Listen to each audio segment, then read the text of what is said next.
बिस्मिल्लाहिर्रहमानिर्रहीम। हमारी आज की वीडियो रस्म और ख़त, जिसमें हम इसकी तारीफ़ और इक़साम के बारे में जानेंगे। रस्म और ख़त बुनियादी तौर पर दो अल्फाज का मजमूआ है।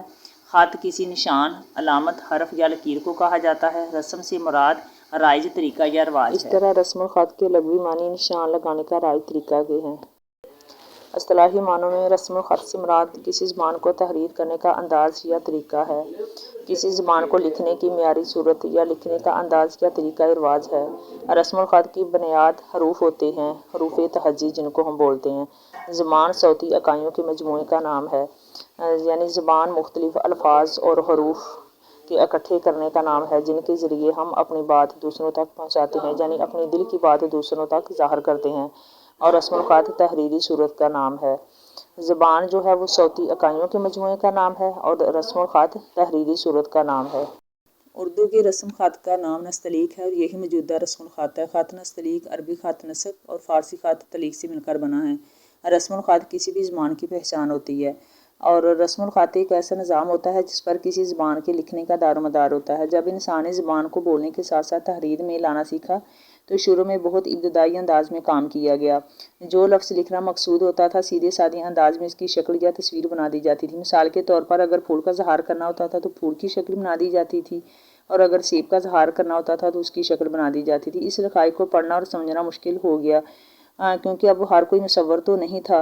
लिखने और समझने की पेचीदगी पर काबू पाने के लिए तस्वीर और शक्ल को अल्फाज का रूप दिया गया। तहरीर में असल इनकलाब इस वक्त आया जब इंसान ने मुफरद हरूफ ईजाद कर लिए और इनकी मदद से अल्फाज लिखने लगा।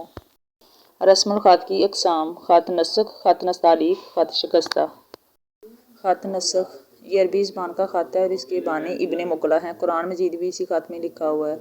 ख़त नस्ख ख़त कूफ़ी की तराशीदा सूरत है, क्योंकि ख़त नस्ख भी दाएँ से बाएँ जानब लिखा जाता है और ख़त कूफ़ी भी दाएँ से बाएँ जानब लिखा जाता है। ख़त नस्ख तिरछे हरूफ में लिखा जाता है। ख़त नस्तलीक ये ख़त नस्ख से ज़्यादा खूबसूरत है। ये फ़ारसी रस्म ख़त है। इस खूबसूरत तर्ज़ ख़ताती के बानी ईरान के मशहूर ख़तात मीर अली तबरेज़ी थे। ये ख़त नस्ख से ज़्यादा खूबसूरत है। इसे अरूसुल ख़तूत भी कहा जाता है, क्योंकि ये सबसे ज़्यादा खूबसूरत ख़त है। ख़त शिकस्ता उर्दू में ख़त शिकस्ता या महज शिकस्ता भी कहा जाता है, जबकि इसकी महारत और आला मियार की वजह से इसको ख़त बरजस्ता भी कहा जाता है।